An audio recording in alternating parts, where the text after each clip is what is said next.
Dad, I seen some shit today that made me disgusted as an African American Well, today. lay it out there, AD. All right, so for one, you said you never seen black people jog before.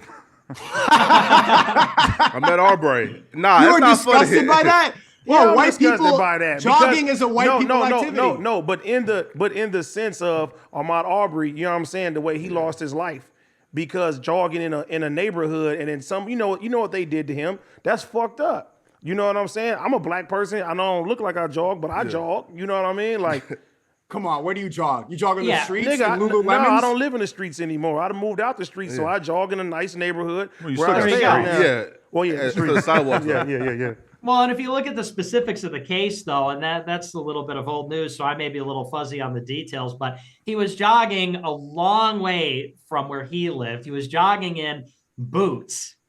You know, you can jog, but usually jog in sneakers, you jog in gym shoes, you don't jog in boots. And there was a series of break-ins reported in the area too. And he was caught on camera on that construction site. And I remember at the time, Matt Walsh from Daily Wire was like, this is just something that guys do. We go in, we climb the fence, we jump in, and we walk around construction sites to say, and it's like, okay, so he's in boots, he's miles from his house, he's jogging, he's on the construction site, there's burglaries in the area. Now, I'll admit, the way they pulled a gun on him, I would probably say that was probably over the line. And, they got charged for that.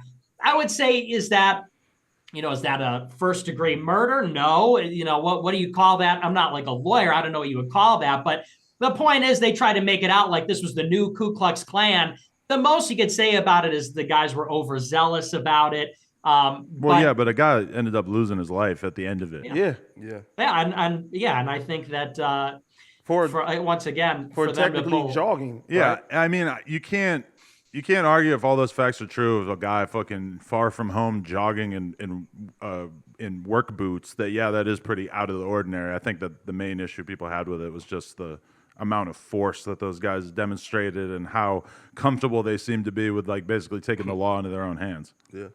Yeah, and like I said, should they have pulled a gun on him? I said, I think that was inappropriate. But they try to expand this because that preceded the George Floyd thing by a few months. They try to turn that into there's a systemic white supremacy problem among the police, and it's like that's where you draw the line. Is this sort of like a bad situation, or does this represent this horrible undercurrent? I think if anything, it's quite the opposite. I think if anything, blacks get treated better than white people. Hell no. Absolutely. I lived in some of these. I lived in Compton almost my whole life.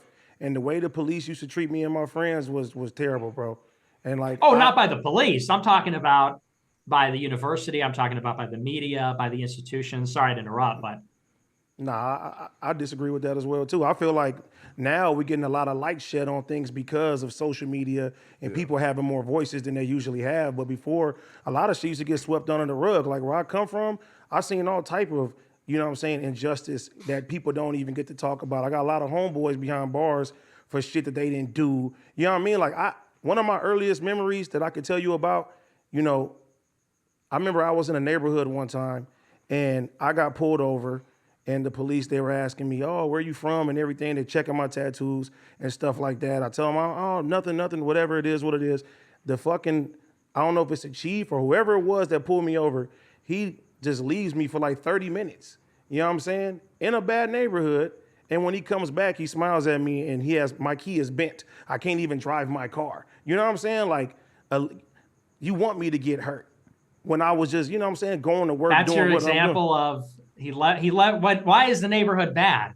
What do you mean? Who's in the neighborhood? Is that a white neighborhood? No, it's not a white neighborhood. He bent the key. He bent the key. I see. He bent where I couldn't start my car. You know what I'm saying? Why do you think though that I guess blacks are, treated better in this country? Or why is it so hard to believe that there are racist police officers? I'm not saying there aren't racist. It's just police the idea that the officers. whole institution is white supremacist is I way agree over the with that, line. yeah. No. And we don't- that's kept to keep people brainwashed and yelling about stupid shit during a quarantine so that they focus on non-problems instead of what's really going on. No, but Black Lives Matter didn't solve anything, and they told us to focus on this one instance of George Floyd. So maybe Ye was wrong talking about the fentanyl. I'm not sure, but the whole idea of it was that George Floyd was just used as an example to make everybody outraged, and it worked. And we didn't solve anything with it. $85 million went nowhere, and the neighborhoods that they were trying to protect are worse now. Well, that definitely seems like it's true. Yeah.